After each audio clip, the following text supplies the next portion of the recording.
Lundi, le 26, ça approche le 29, hein? Je ne sais pas ce qu'on va faire le 29, hein? Une journée de plus. Jour de paye, c'est un jour de paye. Là, les questions se posent. Est-ce qu'on va avoir une journée? Est-ce que votre boss vous exploite une journée de plus? Les villes et les parlements. Je vais vous parler de ça. Le courrier des haters. Vous vous souvenez quand je faisais ça? Les maires ou les élus aussi.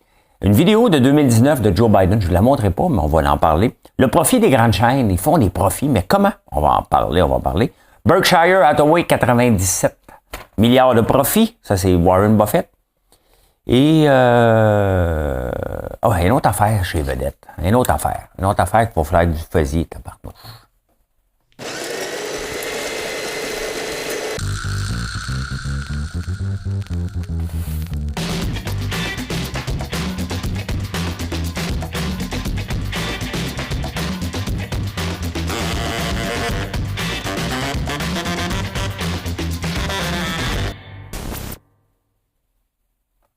Je vais vous parler aussi de la classe moyenne. Ça fait longtemps qu'on n'en parle pas. Hein. Elle existe-tu encore, cette classe-là? Et où, la classe moyenne?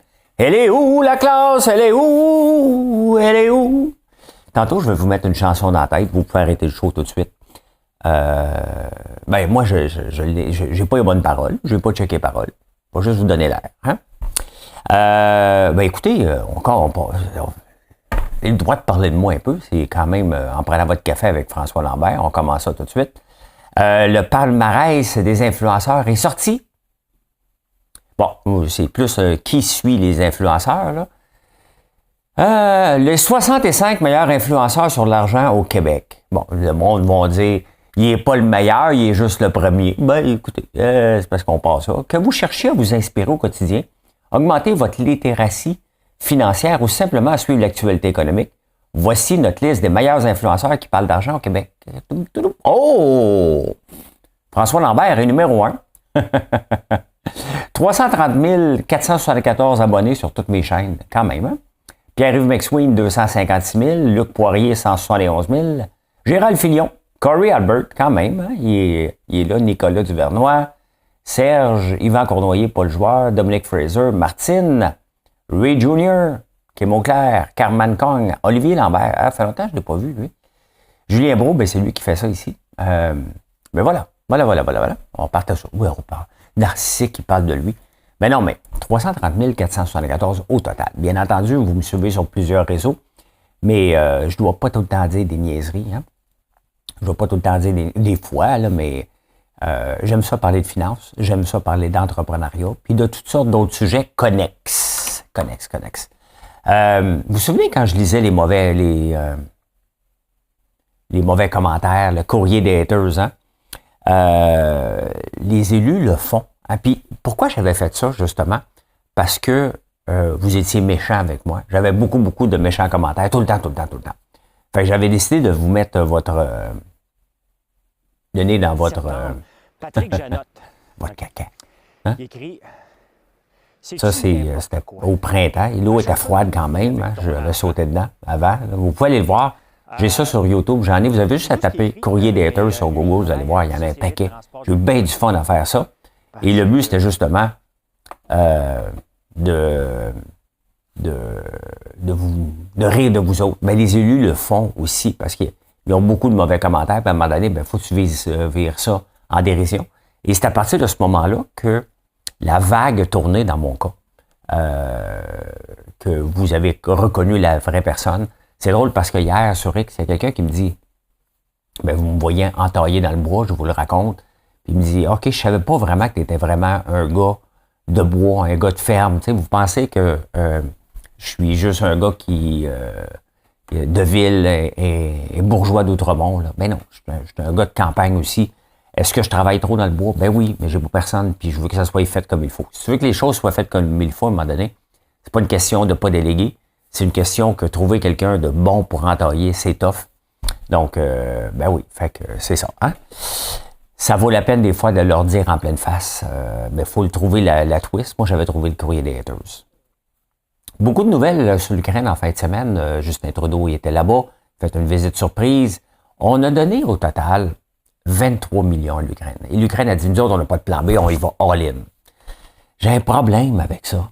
J'ai un problème. Je dis pas de pas l'aider, là, mais vous avez vu que depuis, j'ai vu dans les journaux, en 1950, ils chicanaient déjà avec la Russie. On est 70 ans plus tard, ils sont encore en chicane, ça va être encore comme ça. Donc, à quel moment qu'on s'assoit? Hein? On peut plus donner de l'argent en pensant que ça va se régler. Ça ne se réglera pas.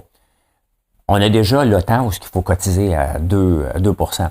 On a donné au total, je pense, 23 milliards à l'Ukraine. On continue, puis on va continuer à donner. Il y a d'autres pays qu'on doit aider. On aide l'Haïti, on en aide un paquet de pays, puis c'est normal. Mais à un moment donné, ça se peut-tu qu'on soit trop cassé pour aider tout le monde? Il faut se poser la question, là. On peut pas juste donner de l'argent et dire, ben, continue à te battre, mon chum, vas-y. Puis Justin va dire, Poutine n'est pas gentil, puis c'est inacceptable. Canadiens, les Canadiennes sont derrière les Ukrainiens, les Ukrainiennes. Ukrainiens, je sais. Mais c'est parce qu'à un moment donné, il faut trouver une solution. Et la solution va être de plus juste donner de l'argent, de dire, regarde, qu'est-ce que tu es prêt à donner? Là? On est rendu là. On n'a juste pas d'argent pour continuer à donner. Puis si on ne donne pas, on a l'air imbécile. On a l'air d'un peuple qui fait pas sa part. Donc, on est condamné à aider. Mais à un moment donné, il faut que ça arrête. Hein? Faut que ça arrête. Et c'est peut-être, malheureusement, hein, puis je dis ça vraiment, là, malheureusement, Trump qui va trouver un terrain d'entente pour que ça arrête parce qu'il est chum avec Poutine. Qu'est-ce que je te dis? Hein? Hey, Joe Biden, faut aller voir une vidéo. Je peux pas tout le temps les montrer, les vidéos, parce qu'il y a des droits d'auteur dessus, puis ça appartient à des chaînes. Mais allez fouiller Joe Biden en 2019 et en 2024. Il est en campagne, ça fait déjà 5 ans. Donc, il avait 76 ans. Il avait le ton de voix très dynamique, puis il était très, très, très dynamique. Et là, ouf, le ton de voix, il est ralenti. Tu peux le voir là, en 5 ans. Fait qu'est-ce que ça va être dans 5 ans? Ça n'a pas de sens. Ça n'a pas de sens. La seule raison qu'ils le maintiennent là, c'est qu'il espère qu'il pète aux frettes puis que c'est quelqu'un d'autre qui va prendre sa place. C'est trop risqué de le changer, probablement. Je ne sais pas, mais tabarnouche. Allez voir. Honnêtement, c'est pas de l'argiste à un moment donné, c'est juste être de son temps, tout simplement. Hein? Je vous montre, je suis tombé là-dessus, un miel de sommelier. Un miel de sommelier. Vous savez, le miel de Manuka, on peut le trouver chez Costco à 45$ le pot. Mais là, il y a un miel encore mieux.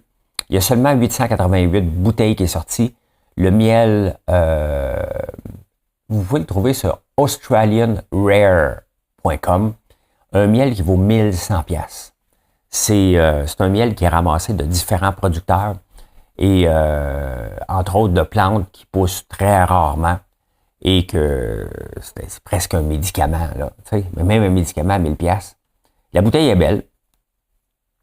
La bouteille est très, très belle. La boîte est belle. Tout est beau, mais 1100$. C'est bien mieux de te soigner puis ça presse, là. Mais ça donne des idées quand même de faire des bouteilles exclusives, hein.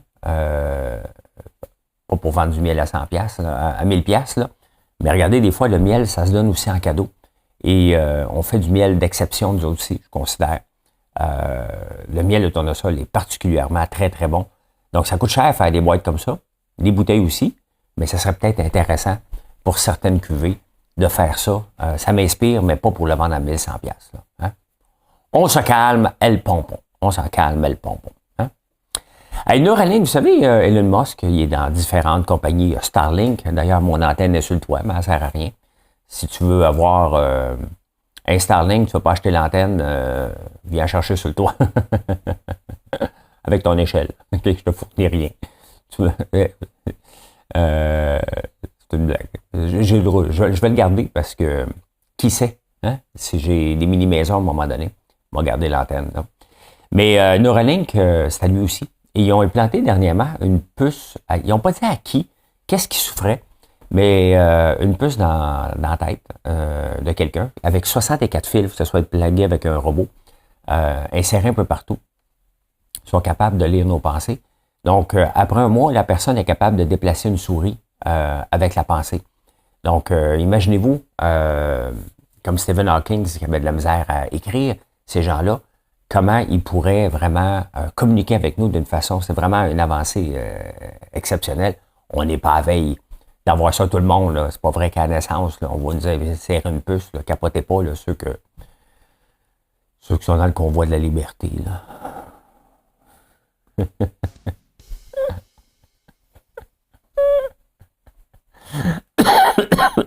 Ça va au Québec.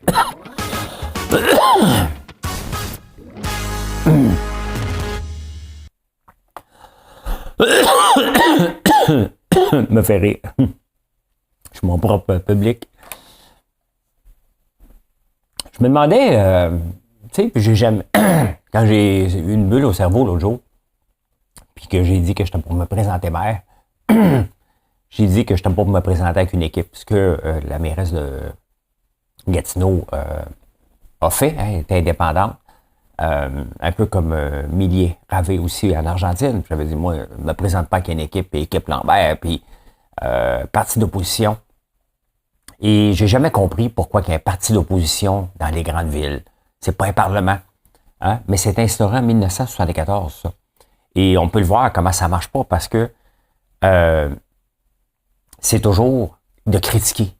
C'est sûr qu'avec la critique, on avance, mais il faut pas oublier qu'il y a une critiquer de façon positive, hein, pour faire avancer. Tu sais, mettons dans ton couple, tu dis « Ton linge à vaisselle, il traîne! » Qu'est-ce que tu fais le lendemain? Tu le laisses traîner. Hein? Ou de dire « Regarde, ton linge à vaisselle, y aurait-tu moyen de trouver un terrain d'entente? Tu sais, toi, t'aimes ça qui traîne, moi, j'aime ça. On le met dessus juste, ben, pas plié, mais là. Tu sais. Donc, le fait que c'est toujours de la critique, ça devient lourd. Hein? Puis c'est pas tout le monde qui est prêt à accepter la critique à tous les jours. Personne qui est capable, qui a le goût de ça. Là. Tout le monde voudrait être Gino Chouinard. Hein? Tout le monde aime Gino Chouinard. Donc, tout le monde. Y a-tu quelqu'un qui aime pas Gino Chouinard? Ben non, ça n'existe pas. Mais c'est ça. Donc, c'est pas tout le monde qui est préparé. T'arrives pour être maire, n'importe quoi, puis là, tu fais tabarnane, c'est quoi ça, ces réseaux sociaux? Moi, ça fait 11 ans, là, comme top dessus, 12 ans. Là, de moins en moins, mais j'en ai mangé des chars. Fait qu'à un moment donné, on se prépare à avoir une carapace. Hein? Ben, les maires ne sont peut-être pas équipés. Et lorsque tu arrives, tu as toujours quelqu'un d'en face qui a son propre agenda pour se faire réélire dans 4 ans. Ben, ça devient lourd. Et sincèrement, dans les petites villes, est-ce qu'on a besoin de ça? Est-ce qu'on a besoin à Montréal, la période des questions? On a calqué le modèle parlementaire pour absolument rien. On met des gens au pouvoir qui fassent le job pendant 4 ans, puis après ça, on les met dehors. Pensez-vous que Valérie Plante, elle n'écoute même pas les comités qu'elle paye, les comités de scandale, là. Pensez-vous qu'elle écoute l'opposition? Ben non, absolument pas. Hein? Absolument pas. Donc, ça sert à rien. À rien, rien, rien, autre que juste faire de la critique. En plus de la critique des réseaux sociaux. Hein? Il est peut-être temps qu'on revoie ce modèle-là. Allô, ministre des Affaires municipales. Elle le fera pas, là, mais ça, c'est le genre de choses que tu scrapes ça. Il y a pas. T'es un élu, tu travailles pour ta ville. Point final. Pensez-y, là, ça n'a pas de sens. Hein? Hey, les chiens policiers, hein? Je ne savais pas. Je l'ai mis ici parce que c'est toujours impressionnant d'avoir une police qui arrive avec le chien. Mais le chien vit 24 heures sur 24. Hein? Ils ne le remettent pas au corps de travail. Là. Quand tu es policier avec un chien, tu vis avec le chien tout le temps. Donc, c'est un pensez-y bien. Faut que tu aimes les chiens, bien entendu, mais ça fait partie de ta famille. Il rentre avec toi. Donc, c'est ton meilleur ami. Mais c'est sûr que le jour, il suit ses entraînements là, comme n'importe qui, mais il vit avec vous autres tout le temps, tout le temps, tout le temps. Quand j'étais jeune, ok, il y avait la possibilité de guerre nucléaire. Et mon père, tout le temps, il me faisait croire qu'il y avait un bunker anti-nucléaire sur la Terre, sur notre Terre, quelque part. On a presque cherché. Il y a quelque part en dedans de moi, on me l'a tellement dit là, que je pense qu'il y en a un pour vrai. Il n'y en a pas. Mais en Grande-Bretagne, il y a une augmentation majeure, peut-être ailleurs aussi, là, sur les bunkers sous terre, justement, en cas qu'il y ait quelque chose, il doit y en avoir un peu partout. Mais si on peut aller, vous pouvez aller voir le site shirepods.co.uk et regardez, hein, c'est un gros cylindre qu'on met dans la terre. 2 gros cylindres, ou 1, là, dépendamment. Là. Et tu mets ça sous terre. C'est cool, là.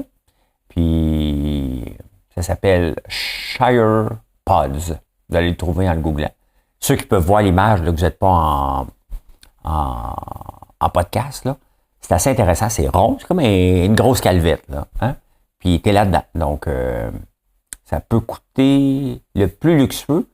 On parle de 16 mètres, là, on parle de 143 000 pounds, donc à peu près 250 000 à peu près. Mais c'est intéressant. Hein? C'est intéressant. Un bunker antinucléaire.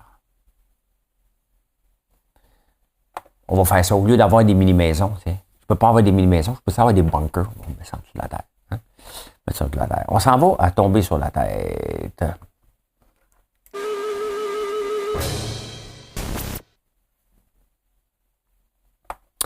Je vous amène le 26 février 1967. Vous êtes plusieurs à m'en parler. Je sais que j'en ai parlé hier encore, mais vous êtes plusieurs à me parler de cette section-là. C'est le fun à faire. C'est le fun à faire. On s'en va en 1977. Vous savez, le port de Montréal, regardez, il y a beaucoup d'autos qui sortent du port de Montréal. Pourquoi? Parce que c'est une passoire. Il y a toujours eu des gamiques. Vous savez qu'un bébé naissant peut être sur la liste des futurs employés au port de Montréal. Ben oui. Hein? C'est la famille en premier. Mais la famille... un importateur en a soupé de la piraterie. Il n'utilisera plus le port de Montréal. On est le 26 février 1967. Donc, j'ai 56 ans. Ça fait 56 ans de ça. Et on est encore au même niveau. Hein? Moderne, là, on est encore au même niveau de choses clandestines qui se passent. Fait qu'il y en a qui disent, moi, je suis tanné, je ne vais plus là. Hein? Je vais passer par un autre port que Montréal fait venir mes affaires. Il y a trop de piraterie, donc trop de tout croche, là. Il se fait voler, tout simplement. Hein. L'autre chose qui est intéressante, la couronne est déposée sur la scène de la mort plutôt que... OK. Dégoûté par le gel des loyers. Jean Drapeau demandait au propriétaire de Montréal de bien vouloir nettoyer, peinturer et redécorer pour l'expo et le centenaire, nous promettant monte et merveille. Ah ben oui, c'est ça, c'est en 67. Le Canada, c'est de ça que je voulais vous parler. Le Canada doit passer par une économie d'imitation à une économie d'innovation. En 1967, on copiait à peu près tout ce qui se faisait aux États-Unis. Ils faisaient quelque chose, on le faisait. Et il en parlait déjà en 1967 d'être plus innovatif et innovant. Pourquoi? Parce qu'on traîne la patte. Encore là, 56 ans plus tard, on parle que les salaires ne peuvent pas être les mêmes qu'aux États-Unis. Dans le temps, là c'est égal. Là. Il disait pourquoi? Parce qu'on n'est pas assez productif. On n'est pas assez robotisé. On est en 1967. Là. Donc, encore aujourd'hui, on n'est pas encore automatisé beaucoup. Pourquoi? Posez-vous pas question, là. Les syndicats ne veulent rien savoir d'un robot. Là. Va couper des jobs. Donc, ça dit non. C'est bien évident. Bien évident.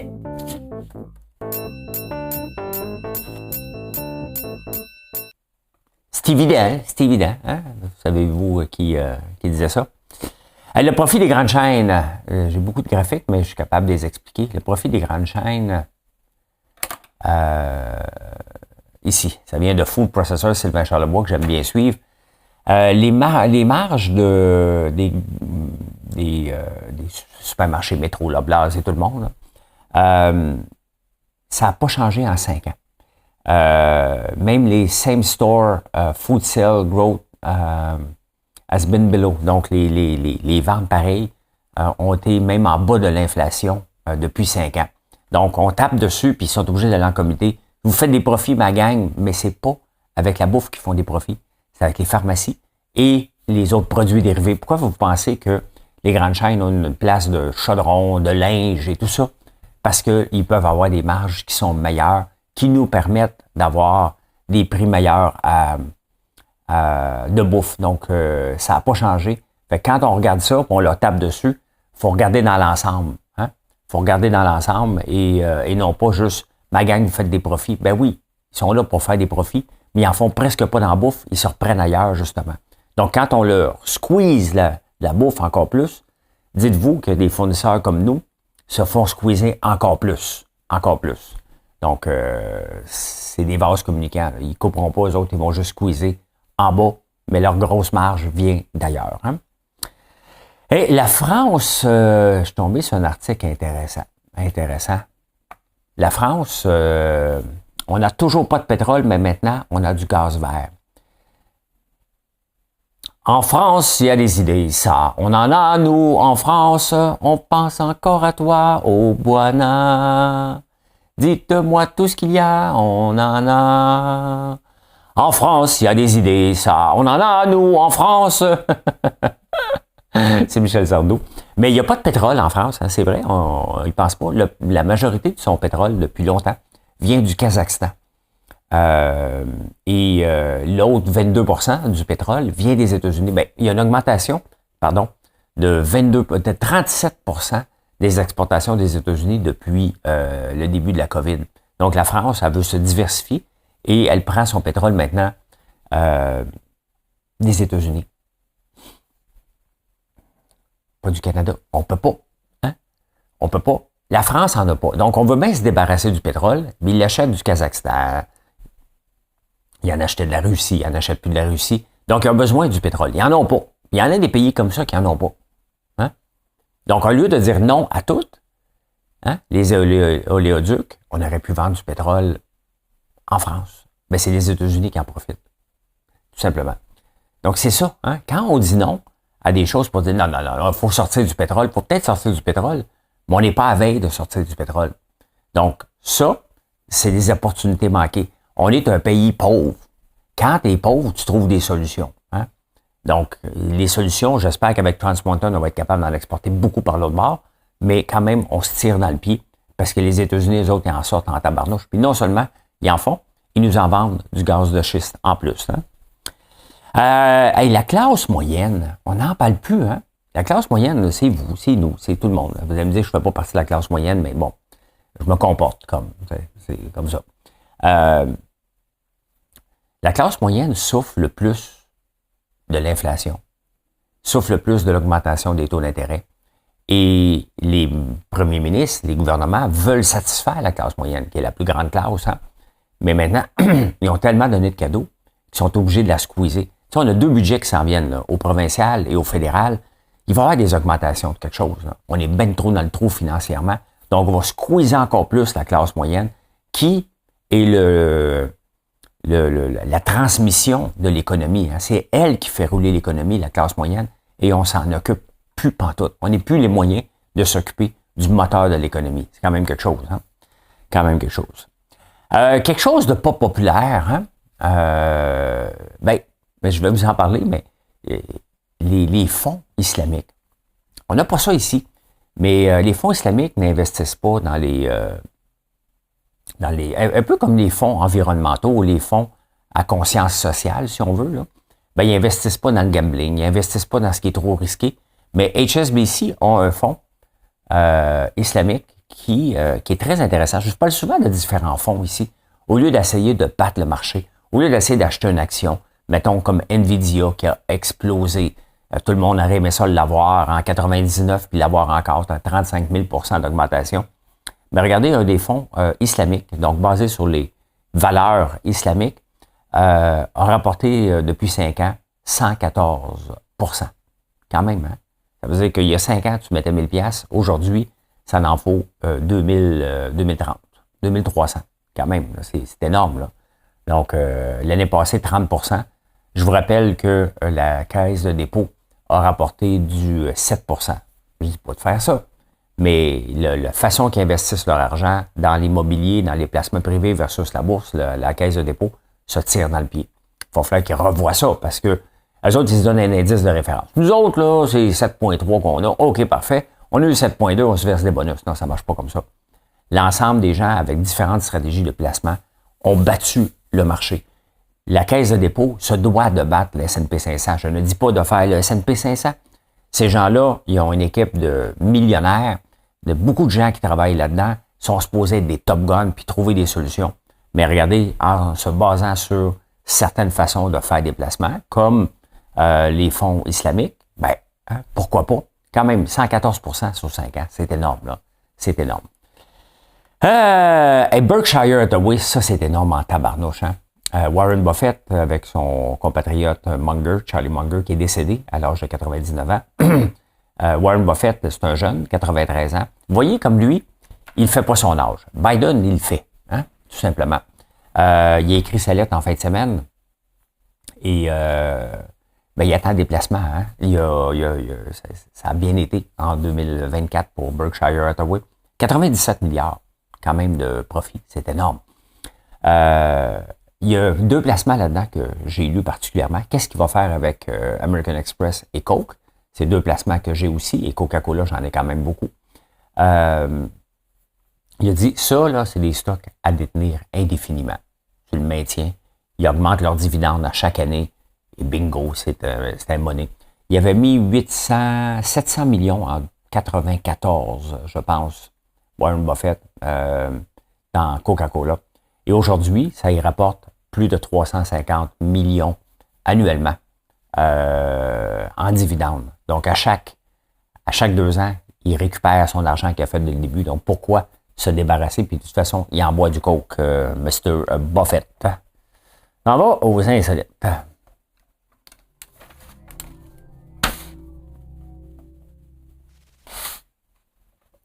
Il n'y a pas d'idée, nous en France, on pense encore à toi, au Boana. La marche. Ben, on le sait que la marche est bonne. J'ai regardé mes pas.